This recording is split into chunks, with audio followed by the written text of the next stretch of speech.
తిరుమల లడ్డూ కల్తీ వ్యవహారంపై విశ్వ హిందూ పరిషత్ రాష్ట్ర వ్యాప్త నిరసన పిలుపులో భాగంగా జగిత్యాల జిల్లా కలెక్టరేట్ ముందు విద్యా హిందూ పరిషత్ విశ్వ హిందూ పరిషత్ ఆధ్వర్యంలో నిరసన కార్యక్రమం నిర్వహించారు. ఈ నిరసనలో వివిధ హిందూ ధార్మిక సంస్థల నాయకులు, స్వామీజీలు, విహెచ్పి నాయకులు తదితరులు పాల్గొన్నారు. పలువురు వక్తలు మాట్లాడుతూ హిందూ సమాజం సంఘటితమై ధర్మంపై జరిగే దాడులను సమైక్యంగా ఎదుర్కోవాలని పిలుపునిచ్చారు. కుల వర్గాలకు అతీతంగా అందరూ దేవాలయాలు నిర్వహణ విషయంలో ప్రభుత్వం జోక్యంపై ముందుకు వచ్చి పోరాడాలని కోరారు. మనం ఇంకా ఏం సాధించాలి అని చెప్పేసి ఆలోచించాలి తప్ప 20 ఏళ్ళకి అట్లా అవుతుంది 47కి.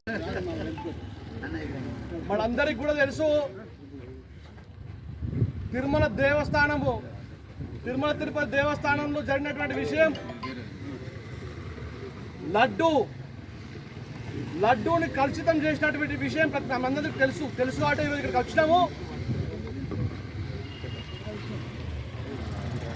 మనం చూసినట్టయితే జగిత్యాల్లో 2 లక్షల సంఖ్య ఉంటుంది,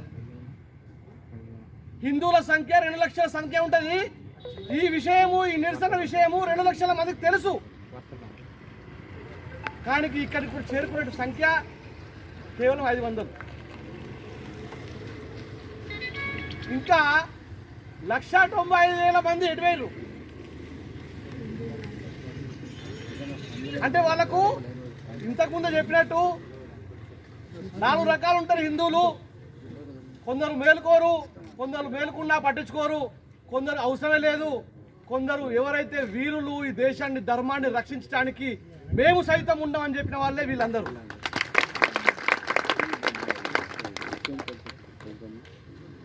మనం ఇట్లా లేకపోతే